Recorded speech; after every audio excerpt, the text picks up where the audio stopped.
शांत रहो, एक बार दोहरा देते हैं। कब माइक बंद हो गया पता नहीं। घनत्व जो होता है वो द्रव्यमान और आयतन के अनुपात को घनत्व कहते हैं। द्रव्यमान अगर बढ़ेगा तो घनत्व भी बढ़ेगा, द्रव्यमान घटेगा तो घनत्व घटेगा। आयतन अगर बढ़ेगा तो द्रव्यमान घटेगा, घनत्व घटेगा, और अगर आयतन घटेगा तो घनत्व बढ़ेगा। घनत्व द्रव्यमान के समानुपाती होता है, इसलिए इसको बढ़ाएंगे तो ये भी बढ़ेगा, इसको घटाएंगे तो ये भी घटेगा। लेकिन घनत्व जो होता है आयतन के विरुद्ध समानुपाती होता है, इसलिए अगर आयतन को बढ़ाएंगे तो ये घटेगा और आयतन को घटाएंगे तो ये बढ़ेगा, उल्टा चलेगा। ठीक है। आगे जो होता है डी ब्लॉक में हम लोग देखते हैं, स्कैंडियम से कॉपर तक जाने पर घनत्व बढ़ता है, क्योंकि द्रव्यमान क्या होता है, बढ़ता है, और आयतन क्या होता है, द्रव्यमान बढ़ता है और आयतन बढ़ता है। ठीक है, इसलिए उसका घनत्व बढ़ता है, क्योंकि द्रव्यमान अगर बढ़ा रहे हैं तो घनत्व बढ़ेगा ही बढ़ेगा, और आयतन घटा रहे हैं फिर भी घनत्व बढ़ेगा ही बढ़ेगा, तो दोनों कंडीशन में बढ़ता है। ठीक है। दूसरा पॉइंट,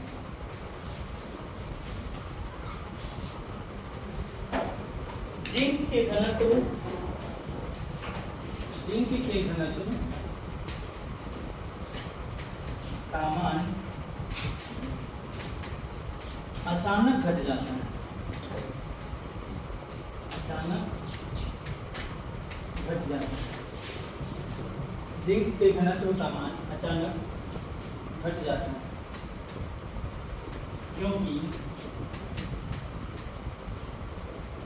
क्योंकि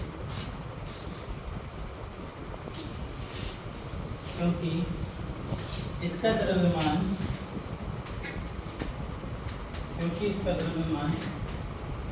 कम बढ़ता है,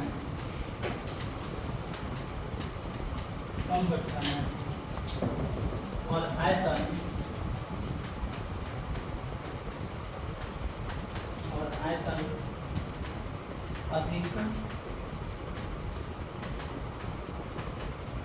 अधिक बढ़ जाता है।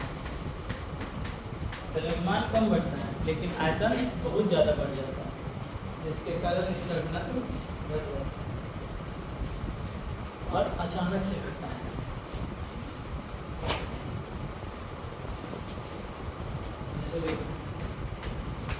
जो डेंसिटी है वो द्रव्यमान के समानुपाती है और आयतन के विरुद्ध समानुपाती, तो इसको अगर हम बढ़ाएं तो ये भी बढ़ेगा,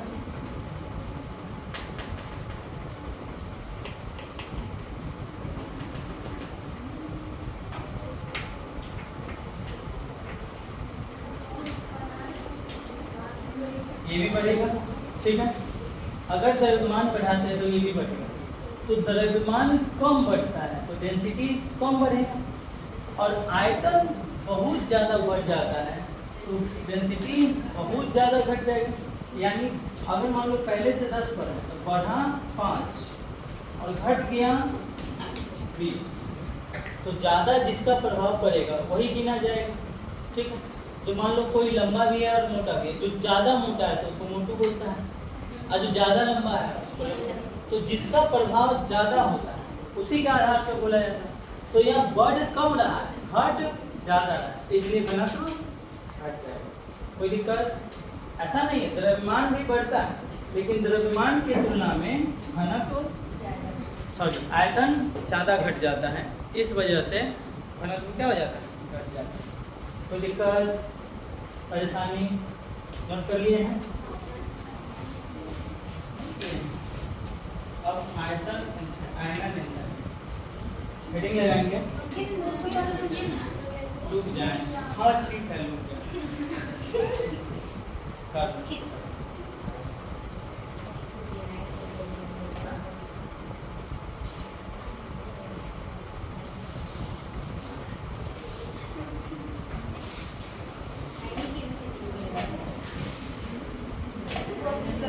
कंची रखा हुआ है, उसके बाद चिलमुंडा रख देंगे, उससे बाल बांध के आएगा।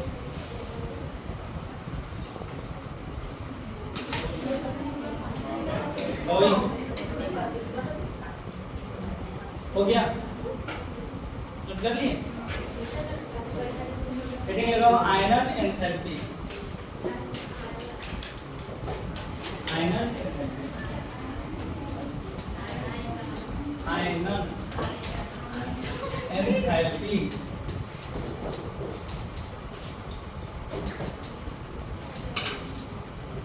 आयनन एंथैल्पी।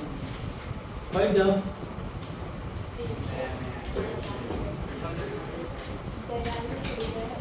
इसी का तो नुकसान हो जाता है ना।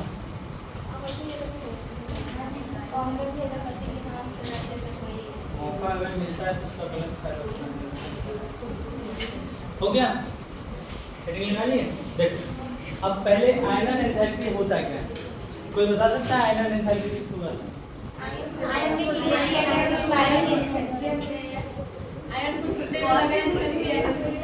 आयन को टूटने के लिए, जुड़ने के लिए। साइलेंस। ओए हो गया, सुन लिए नहीं पता। सुनो क्या हुआ?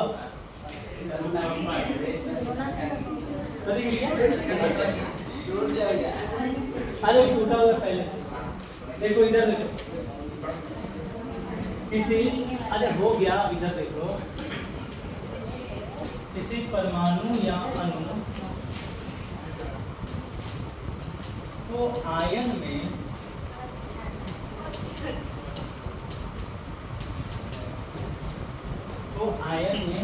बदलने के लिए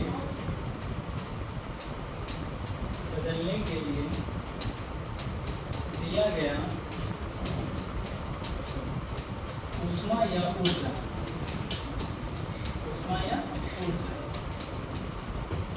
आयनन एंथैल्पी कहलाता है।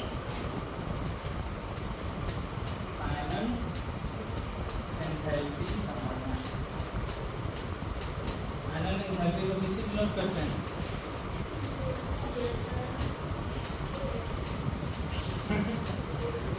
डेल्टा देखिए तो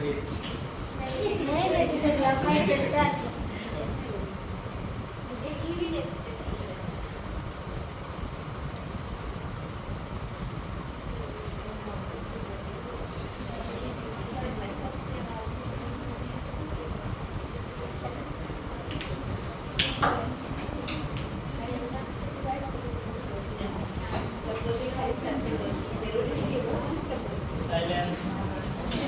ओए शांत हो। डेल्टा आई एच होगा। सिंपल अगर एंथैल्पी है तो वो डेल्टा एच होगा, आयनन एंथैल्पी तो delta I H.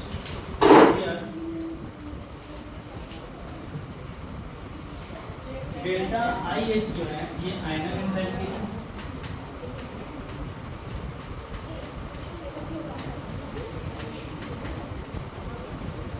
Delta H होगा ऊर्जा या ऊष्मा में परिवर्तन,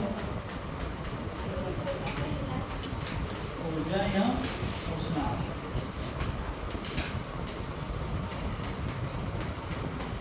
में परिवर्तन। और आई जो है ये बता रहा है आयनन,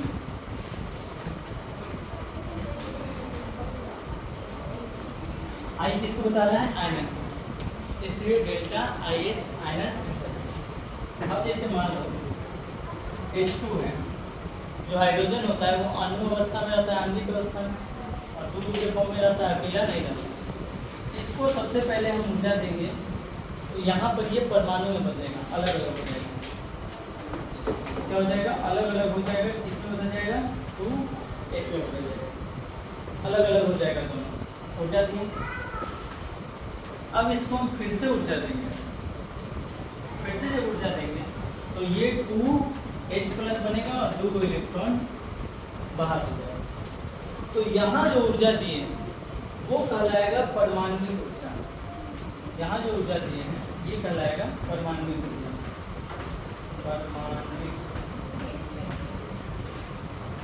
क्या कहलाएगा? परमाणविक ऊर्जा या परमाणविक एंथैल्पी, क्योंकि यहाँ तोड़ करके परमाणु बनाया गया है और यहाँ तोड़ करके आयन बनाया गया है, इसलिए इसको बोलेंगे आयनन ऊर्जा या फिर आयनन एंथैल्पी। ठीक है, शॉर्ट में लिख देते हैं डेल्टा आई एच। ठीक है, आयन बनाया गया इसलिए आयनन ऊर्जा या फिर आयनन एंथैल्पी, और यहाँ पर परमाणु बनाया गया है इसलिए परमाणु ऊर्जा। इसमें कोई दिक्कत। आयन बनाएंगे तो आयनन ऊर्जा, परमाणु बनाएंगे परमाणविक ऊर्जा। ठीक है, नोट कीजिए। तो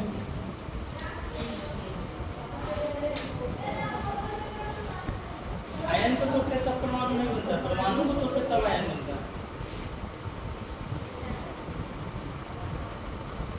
पहले ये अणु अवस्था में था, आणविक, अणु से परमाणु, परमाणु से आयन।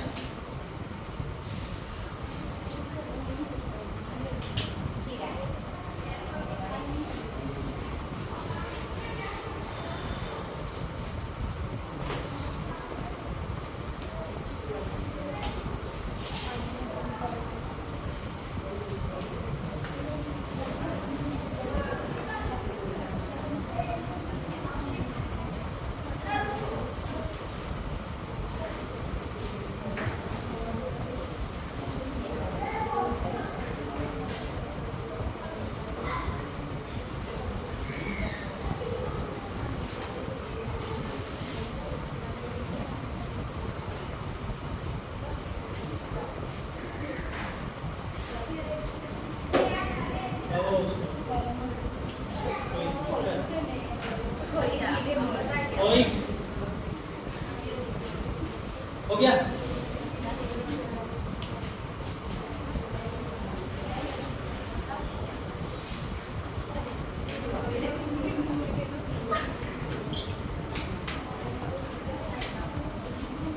वाह, चलो एक और डिफिनेशन में अगर लिखना चाहते हैं, जैसे आयनन ऊर्जा का एक और दूसरे तरीका से भी बताया जा सकता है कि आयनन ऊर्जा कैसे होगा। ये थोड़ा डिटेल में हो जाएगा। क्या है, देखो, किसी गैसीय परमाणु, किसी गैसीय या विलगित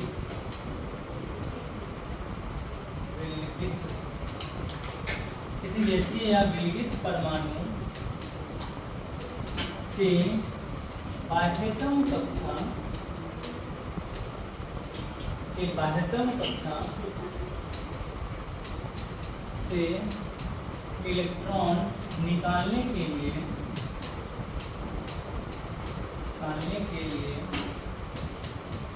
दिया गया ऊर्जा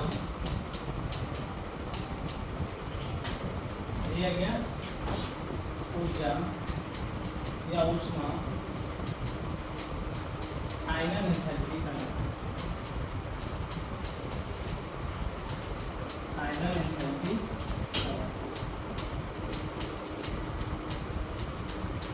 बात वही है, बस थोड़ा सा कहने का तरीका थोड़ा कैजुअल। देखो कहा क्या जा रहा है, इससे पहले वाले में क्या बोला गया कि किसी परमाणु या अणु को आयन में बदलने के लिए जो ऊर्जा देते हैं उसी को क्या बोलते हैं, आयनन ऊर्जा। इसी बात को घुमा कर भी कह सकता है कि किसी गैसीय विलगित परमाणु, गैसीय या विलगित परमाणु है कि बाह्यतम कक्षा से इलेक्ट्रॉन निकालने के लिए, बाह्यतम कक्षा से इलेक्ट्रॉन अगर हम निकालते हैं तो वो क्या बनेगा, आयन ही तो बनेगा। क्या बनेगा, आयन ही बनेगा। तो पीछे वाले में जो लिखे उसमें डायरेक्ट बोल दिए कि आयन बनाने के लिए, और इसमें थोड़ा सा डिटेल में बोला गया कि उस परमाणु के बाह्यतम कक्षा से जो इलेक्ट्रॉन है उसको निकालने के लिए जो ऊर्जा देंगे वही क्या कहलाएगा, एंथैल्पी, आयनन एंथैल्पी कहलाएगा। और इससे पीछे जो लिखे थे कि आयन में बदलने के लिए, तो आयन में जब हम बदलेंगे उसको भी कुछ ऊर्जा देंगे, और उस ऊर्जा से क्या होगा, उस परमाणु के बाह्यतम कक्षा में जो इलेक्ट्रॉन होगा वो बाहर होगा, तभी वो आयन में बदलेगा। तो पीछे वाले में डायरेक्ट बोल दिए थे, इसमें थोड़ा सा डिटेल में बोले, कोई दिक्कत, बाकी दोनों सेम। एक पॉइंट लिखिए, जिसका आकार या त्रिज्या छोटा होगा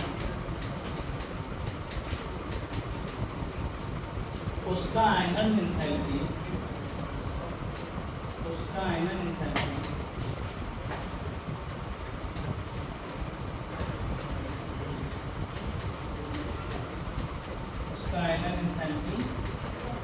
उतना ही अधिक होगा।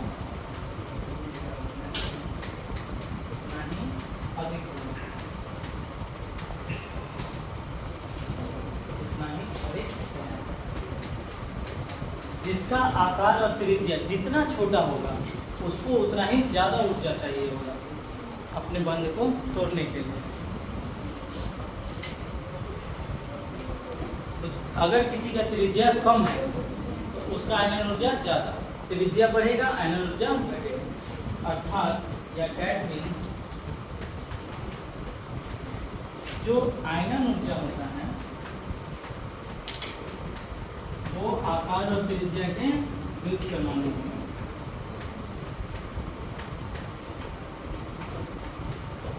आकार या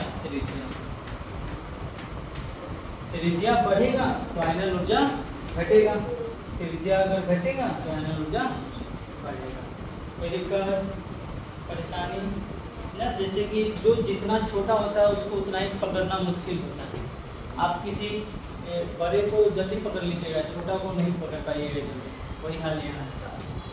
तो अच्छा एक देखो पेज है, ये मान लो ये इतना बड़ा है, अभी इसको हम दो भाग में काट सकते हैं, लेकिन किसी को एकदम छोटा भाग अगर हम उसको दे दें तो इसको दो भाग में वो उतना आसानी से नहीं कर पाएगा। तो जो जितना छोटा रहता है वो उतना ही मुश्किल होता है। ठीक है, यहाँ पर भी वही, अगर इसका आकार बड़ा है, त्रिज्या अगर बड़ा है तो बीच में से तोड़ना आसान है, लेकिन अगर ये एकदम छोटा हो जाए तो इसको दो भाग में तोड़ना मुश्किल हो जाएगा। इसीलिए अगर आकार छोटा रहेगा, त्रिज्या कम रहेगा तो आयनन ऊर्जा ज़्यादा लगेगा, अगर त्रिज्या बड़ा है तो आयनन ऊर्जा कम लगेगा। कोई दिक्कत समझे? इसीलिए होता है जो लंबा व्यक्ति होता है वो बहुत जल्दी झुक जाता है। ये अच्छा एग्जाम्पल था ना?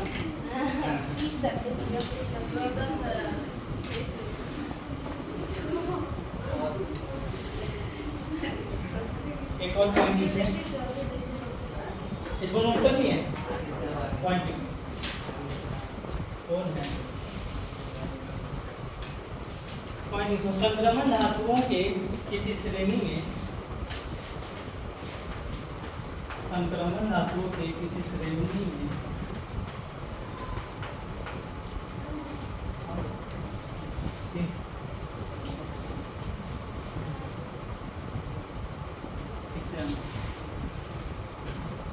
संक्रमण धातुओं के किसी श्रेणी में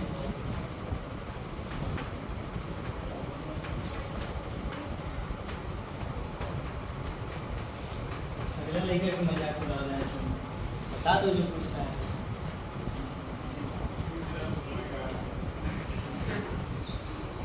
बाएं से दाएं जाने पर किसी श्रेणी में, बाएं से दाएं जाने पर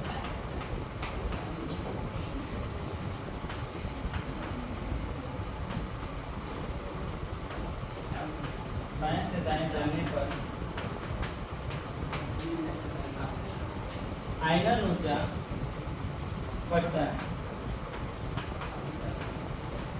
आयनन ऊर्जा बढ़ता है, बढ़ता है क्योंकि परमाणु त्रिज्या घटती है, क्योंकि परमाणु त्रिज्या बढ़ती है। दोनों एक दूसरे के विपरीत होता है ना। जैसे जैसे हम बाएं से दाएं की तरफ जाते हैं वैसे वैसे परमाणु का साइज क्या थोड़ा सा घटते रहता है, थोड़ा थोड़ा घटते रहता है। तो परमाणु का त्रिज्या जैसे जैसे घटेगा वैसे वैसे आयनन ऊर्जा बढ़ेगा। ठीक है, जिसका त्रिज्या कम उसका आयनन ऊर्जा ज़्यादा। कोई दिक्कत? देखिए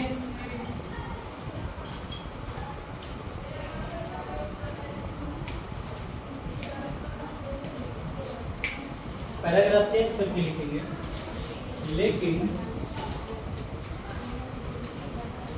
सभी संक्रमण श्रेणी में, सभी संक्रमण श्रेणी में, संक्रमण श्रेणी में ऐसा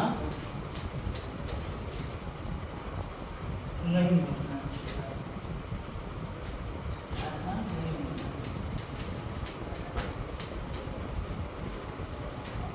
ऐसा क्यों नहीं होता है? जब बारी बारी से हम लोग संक्रमण श्रेणी पढ़ते हैं उसमें हम बताएंगे। इसके पीछे कई कारण आते हैं, किसी में लेंथेनाइड आकुंचन आएगा, किसी में एक्टिनाइड आकुंचन आएगा, तो उसके वजह से किसी में चेंज होता है। किसी का कंटिन्यू बढ़ेगा, किसी का अचानक बढ़ जाएगा। तो ये सब जैसे बारी बारी से सीरीज, अभी जनरली सबके लिए बात कर रहे हैं, जब बारी बारी से 4 गो सीरीज पढ़ेंगे तो उसमें उसका स्पेसिफिक बताएंगे। पूरी तरह से लागू नहीं होता है लेकिन होता है। मतलब आप बोल रहे हैं कि कंटिन्यू घटता है, तो हो सकता है कंटिन्यू घट रहा है, कहीं अचानक बहुत ज़्यादा घट जाएगा। जैसे आपको पता है कि 57 जो तीसरा डी श्रेणी है वो 57 के बाद एक के बाद 72 पे चला जाता है, तो हो सकता है वहाँ अचानक से घट जाएगा। तो इसलिए पूरी तरह से लागू नहीं होता है लेकिन होता है, जनरली यही होता है, सामान्य। ठीक है, नेक्स्ट पॉइंट लिखते हैं। 3D श्रेणी की बात करेंगे, 3D श्रेणी की बात करें तो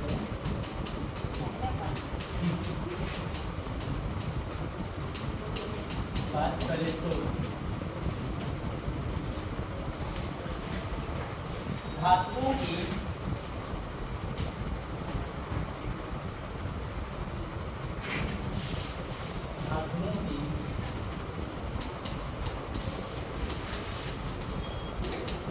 डेल्टा IH आयनन एंथैल्पी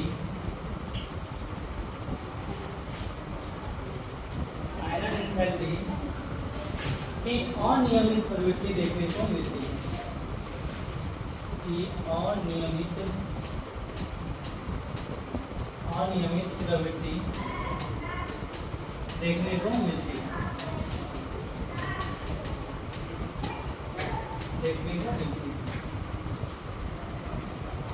जिसके दो कारण हैं।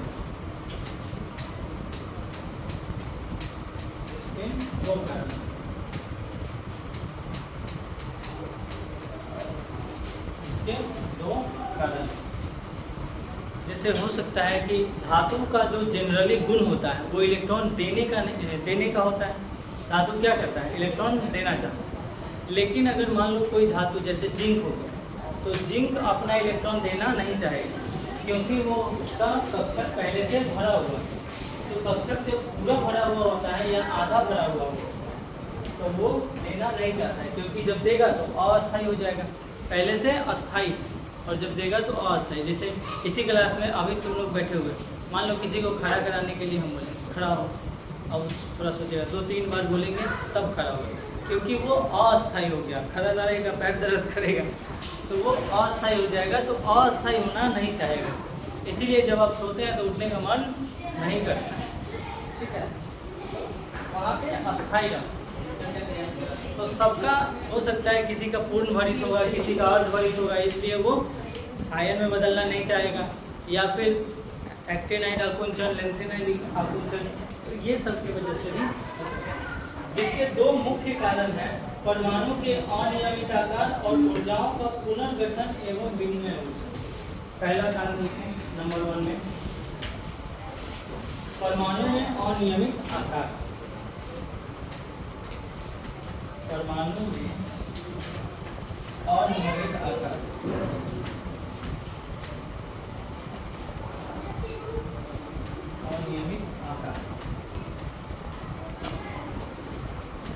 और दूसरा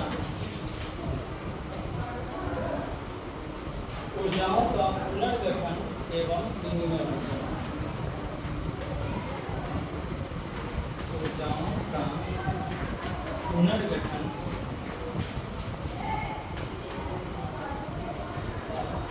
एवं विनिमय ऊर्जा।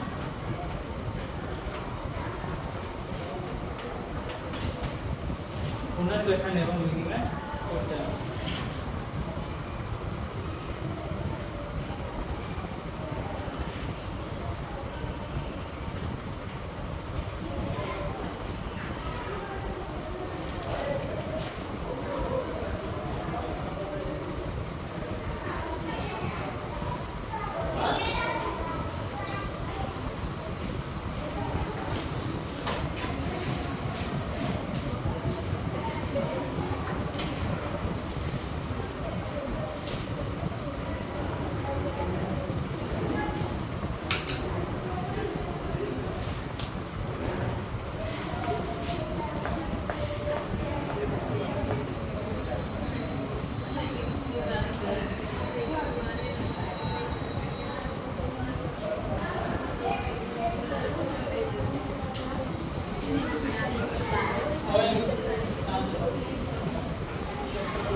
आज के लिए इतना ही, बाकी अगले क्लास में।